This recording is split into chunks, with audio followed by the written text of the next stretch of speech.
नमस्कार, स्वागत, अभिनंदन। पिछले वीडियो में सीसीटी का अर्थ, उद्देश्य, उसकी विशेषताओं पर चर्चा की थी। आज सूचना प्रौद्योगिकी यानी इंफॉर्मेशन टेक्नोलॉजी का सामाजिक प्रभाव विषय पर जानकारी करेंगे।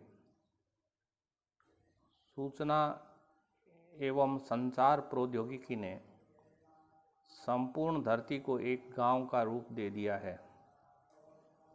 इसने विश्व की सभी अर्थव्यवस्थाओं को मिलाकर एक वैश्विक अर्थव्यवस्था बना दिया।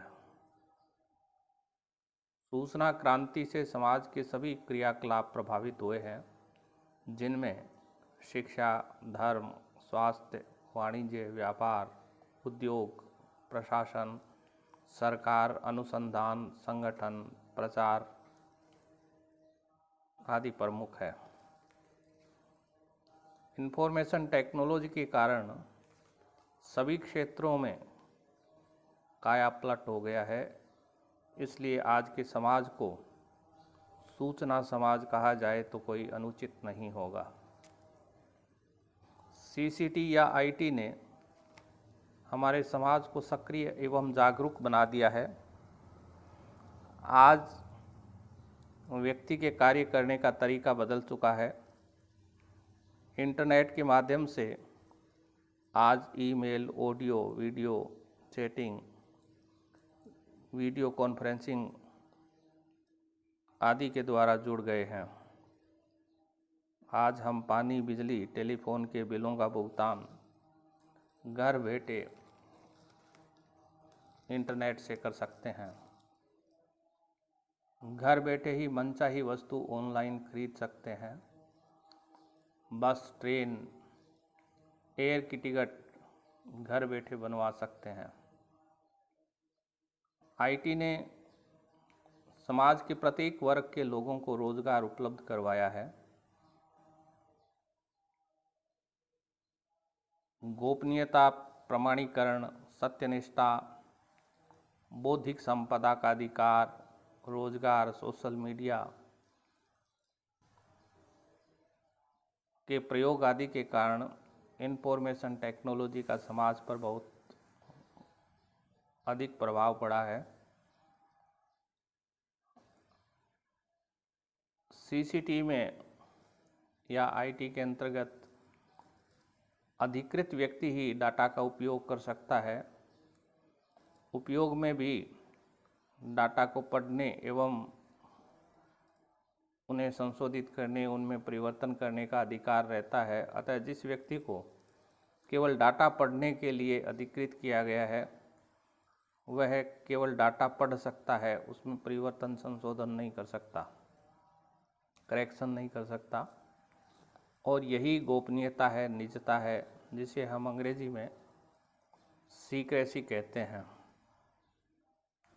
बात अधिप्रमाणन की करें तो जिस व्यक्ति से संपर्क किया जा रहा है, उसे अपने बारे में कोई सूचना देने या उसके साथ व्यापारिक सौदा तय करने से पहले उसके संबंध में आवश्यक जानकारी प्राप्त की जाती है। ये जानकारी भी आईटी के माध्यम से प्राप्त की जा सकती है। इसके पश्चात ही उसे कोई कार्य सौंपा जाता है। किसी भी व्यक्ति को अधिकृत करने से पहले किसी भी स्रोत से उस व्यक्ति के बारे में जानकारी प्राप्त कर लेनी चाहिए। सत्यनिष्ठा यानी इंटीग्रिटी की बात करें तो इसका अर्थ है कि जो व्यक्ति डाटा रिसीव करता है, डाटा प्राप्त करता है, उस तक पूर्ण ईमानदारी के साथ डाटा पहुंचाया जाना चाहिए। अब हम साहित्यिक चोरी यानी किसी एक व्यक्ति की सूचना को उसकी भाषा, शैली आदि के द्वारा नकल करके किसी दूसरे लेखक द्वारा उपयोग में लाया जाना साहित्यिक चोरी कहलाता है। वर्तमान में टेक्नोलॉजी के तीव्र विकास के कारण साहित्यिक चोरी के मामलात बढ़ गए हैं। साहित्यिक चोरी इंटरनेट का एक सामाजिक कुप्रभाव है। आजकल इंटरनेट पर विभिन्न सामग्री जैसे लेख है, ऑडियो, वीडियो, प्रेजेंटेशन, फोटोग्राफ बहुतायत से और बड़ी आसानी से उपलब्ध है। इस सामग्री की कॉपी करना, कट पेस्ट करना, एडिट करना भी बहुत अधिक आसान हो गया है, क्योंकि इन सभी कार्यों के लिए अनेक सॉफ्टवेयर एवं टूल्स उपलब्ध हैं। इसी तरह शोधार्थी भी रिसर्च पेपर बनाने के लिए अनुचित साधनों का प्रयोग करते हैं। वो इधर उधर से मैटर का जुगाड़ करके और रिसर्च पेपर लिख देते हैं। सूचना एवं संचार प्रौद्योगिकी के विस्तार के चलते आज संपूर्ण संसार ग्लोबल विलेज में परिवर्तित हो गया है और इस कारण से इस प्रकार के जो अनैतिक कार्य हैं वे तुरंत पकड़ में आ जाते हैं और पकड़ने के लिए भी अनेक सॉफ्टवेयर एवं टूल बन रहे हैं। अभी हमने जाना कि वर्तमान युग सूचना क्रांति का युग है। सूचना प्रौद्योगिकी का जिस प्रकार मानवता के उत्थान और विकास के लिए प्रयोग हुआ है, हो रहा है, उससे शायद ही आज विश्व का कोई क्षेत्र हो जो इंफॉर्मेशन टेक्नोलॉजी से अछूता है। यही कारण है कि आज व्यक्ति इंफॉर्मेशन टेक्नोलॉजी को रोजगार के रूप में चुन रहा है। इंफॉर्मेशन टेक्नोलॉजी को रोजगार के रूप में चयन करते समय किसी विषय विशेष का चयन करने की कतई ज़रूरत नहीं है। Graphic designer, web page designer, animator, network manager, programmer, computer operator, data entry operator, web programmer आदि अनेक रोजगार के क्षेत्र हैं। सोशल मीडिया इंफॉर्मेशन टेक्नोलॉजी का एक बहुत बड़ा टूल है। एक समय था जब एक दूसरे को समाचारों का आदान प्रदान करने के लिए कबूतरों का सहारा लिया जाता था। बाद में पोस्ट ऑफिस बने और डाक विभाग के माध्यम से पत्रों का आदान प्रदान होने लगा। शीघ्र समाचार के लिए तार एक उपक्रम था। शुरू में एक पत्र को पहुंचने में महीनों लग जाते थे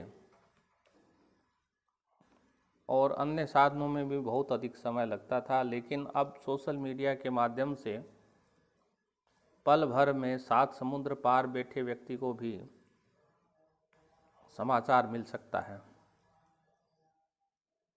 अपने विचार, फोटो आदि साझा करने, अपने उत्पादनों की जानकारी देने तथा हर तरह के ज्ञान के प्रचार और प्रसार के लिए विश्व भर में 200 से अधिक वेबसाइट बनी हुई हैं, जिनमें Facebook, Twitter, Instagram, Orkut, MySpace, LinkedIn, Flickr आदि सर्वाधिक लोकप्रिय है। सोशल मीडिया ने जहां व्यक्तियों के जीवन को सहज, सरल एवं आनंददायी बनाया है, वहीं इसके दुष्प्रभाव भी देखने को मिले हैं। हर समय फेसबुक पर या सोशल मीडिया पर मशगूल रहने, अनैतिक जानकारियां प्राप्त करने, दुष्प्रचार करने आदि के कारण व्यक्ति को बुरे परिणामों से भी गुजरना पड़ रहा है। सोशल मीडिया में अधिक व्यस्त रहने वाले व्यक्ति आउटडोर एक्टिविटी से वंचित रह जाते हैं। तथा लॉन्ग सिटिंग के कारण शारीरिक रूप से बीमार हो जाते हैं। ज़्यादा समय सोशल नेटवर्किंग पर देने के कारण व्यक्ति अपने परिवार को भी समय नहीं दे पाता है, और जब परिजनों द्वारा कुछ कहा जाता है तो ऐसे लोग असामान्य व्यवहार करते हैं, वे सोशल एडिक्ट हो जाते हैं। अनेक जगहों पर सोशल मीडिया एडिक्ट के उपचार के लिए डी एडिकेशन सेंटर भी खुल गए हैं, जहां बीमार व्यक्ति का इलाज होता है। इसका अर्थ है कि सोशल मीडिया अब एक बीमारी का रूप भी ले चुका है। माना कि सोशल मीडिया आज लोगों के लिए बहुत ज़रूरी हो गया है, किंतु उसके दुष्प्रभावों से बचने की आवश्यकता है। कहीं ऐसा न हो कि यह वरदान एक अभिशाप बन जाए। अगले वीडियो में हम फिर किसी एक नए विषय पर चर्चा करेंगे। चैनल को सब्सक्राइब नहीं किया है तो कर लें, और लेटेस्ट वीडियो की जानकारी प्राप्त करने के लिए नोटिफिकेशन बेल को दबा दें। धन्यवाद, नमस्कार।